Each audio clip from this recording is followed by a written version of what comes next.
Hello and welcome to today's product video. So today we're going to be looking at the CertaUPS. More specifically, we're going to be looking at WindPower, the software that can control the UPS.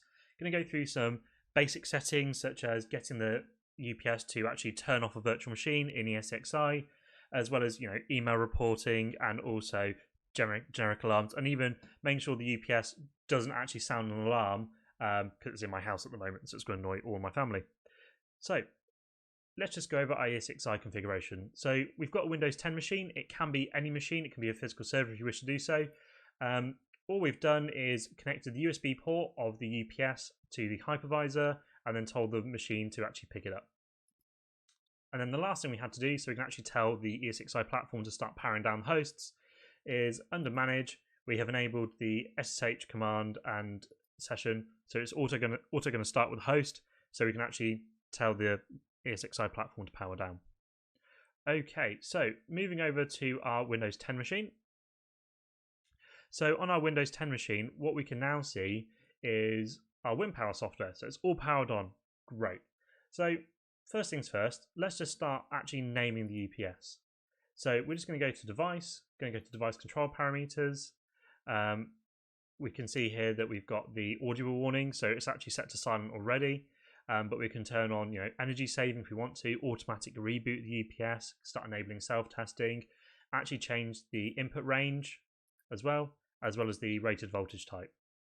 So at the moment, we're just going to leave it on silent, and we're going to click OK. What we're then going to do is just go to our UPS model setting. So here we can actually rename the UPS. So I'm going to rename it to Alex UPS, nice and original. And then once we've done that, you can see over here in the far left corner, it's actually changed to Alex UPS. So next what we're going to do is go through some of the basic settings of it.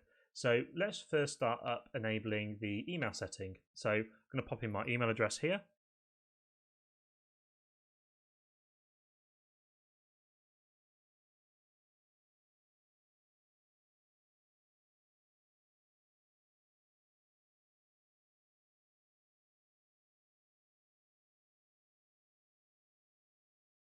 So once I've now entered in my email address, I'm just going to add a receiver email address. So this is a list of email addresses you'd like to receive alerts.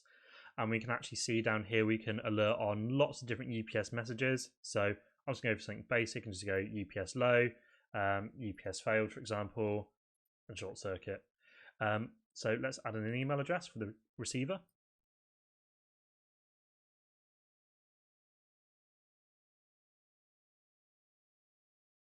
And click OK. So what we can then do is click on the tick and click test. So it's going to say, do you want to test it? Click OK. Yep, that's absolutely fine.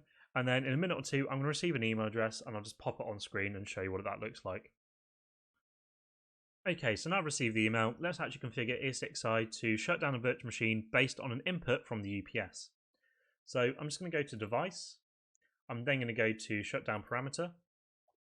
And then instead of beginning shutdown when the UPS battery is at 20% of power, I'm just going to set it to something unachievable, like 900 minutes in its current configuration, just so I can do the demo. And what we're then going to do is enable shutdown ESXi host and VMs before shutdown. So I'm going to click on ESXi configure. I'm then going to add. So I'm going to type in the IP address of my ESXi host. I'm going to enter the username and the password.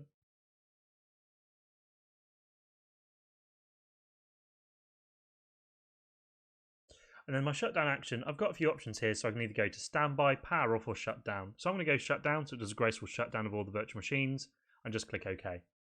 Now what you're then going to do is enable shutdown all the VMs before host shutdown. That's just so that we can make sure that the actual hypervisors, or virtual machines rather, are powered down gracefully. And then once it's powered down, the ESXi timeout is going to be 2 minutes. At that point, it's actually going to start powering down ESXi itself. So you can adjust this to whatever sees fit, and you can click test.